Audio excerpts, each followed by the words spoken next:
Hi, everybody.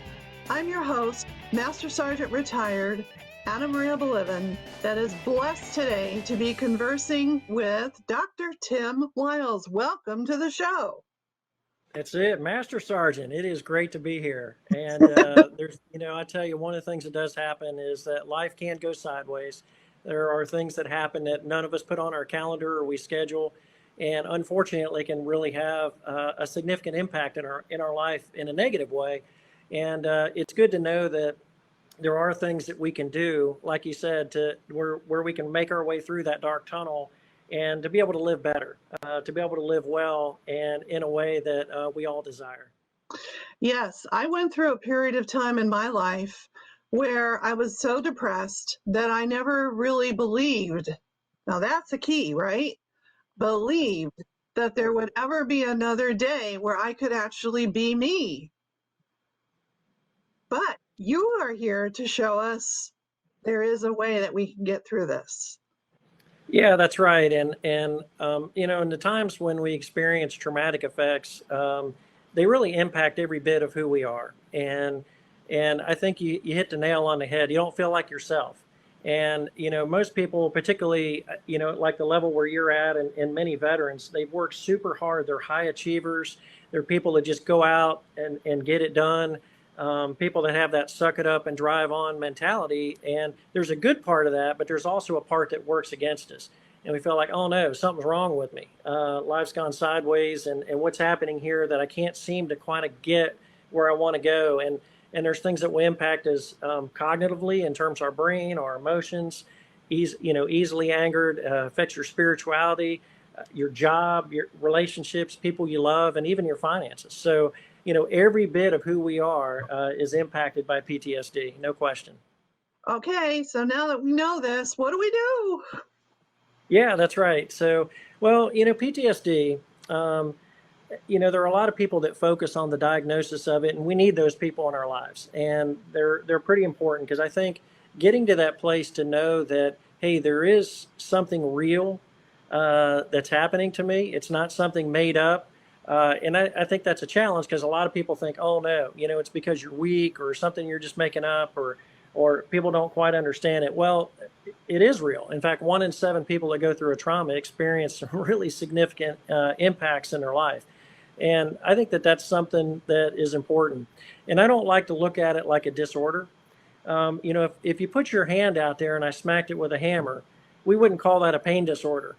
And so it's a normal response to an event that's kind of messed up. Same thing with PTSD.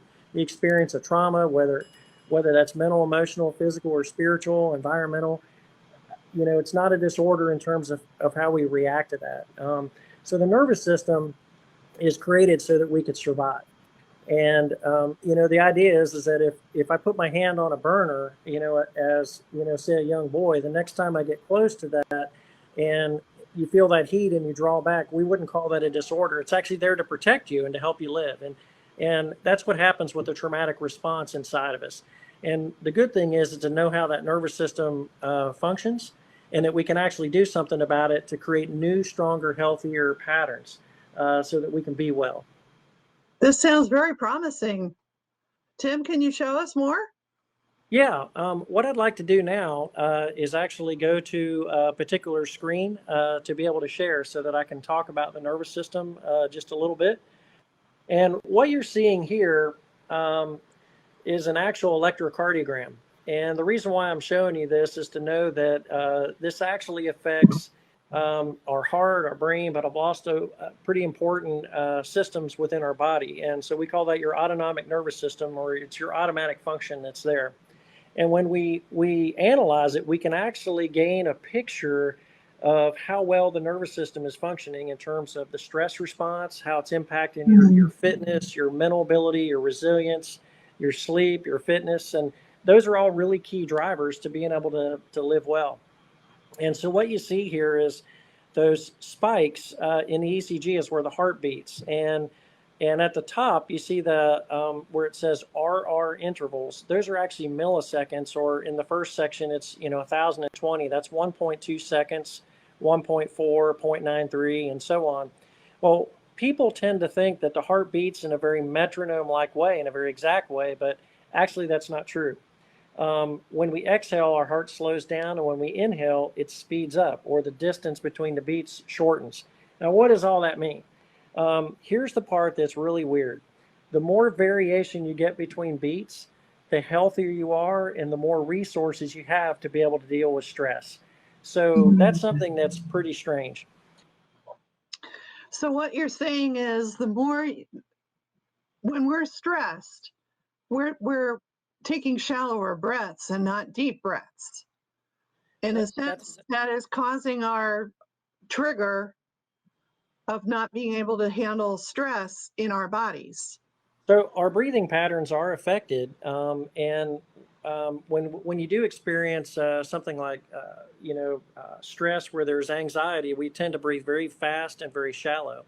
And what that does is it actually decreases the amount of variance between heartbeats. And so it's kind of it's what it's like is to thinking that it takes more money out of your bank account than usual. So it's harder to pay the rent on the demands that the body has. And same thing with depression. We tend to breathe very shallow, but very, very slow. And the same thing happens between heartbeats. It actually decreases the amount of distance, which means that we have less resources and less resilience. So they tend to work against us. So I'll show you an example later on where we actually have the ability to use our breathing pattern, and we can impact our nervous system to give us more resources. So that's a great thing, and that is hope at the end of the tunnel. So without any drugs or without anything else, our simple breathing patterns alone can really make a big impact. Wow. I would have to say that in dealing with my own trauma and trying to recover from it, I did learn some breathing techniques that were very, very helpful while trying to cope with the idea of not being a 1.0 anymore and having to be okay with being a 2.0. But even when I get in stress situations now, several years later, I go back to using those breathing techniques. Now I understand why they work. Yeah.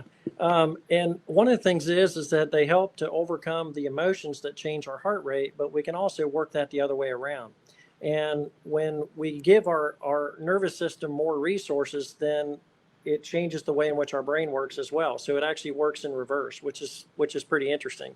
And wanted to show you just kind of a map of the nervous system. And are you able to see that at this particular point in time? Yes. Okay, perfect. So what you see is there's two sides. One side is called sympathetic and the other is called parasympathetic. So I don't want to get all bogged down in the science, but on the sympathetic side, that's hormones like adrenaline and cortisol, blood sugars.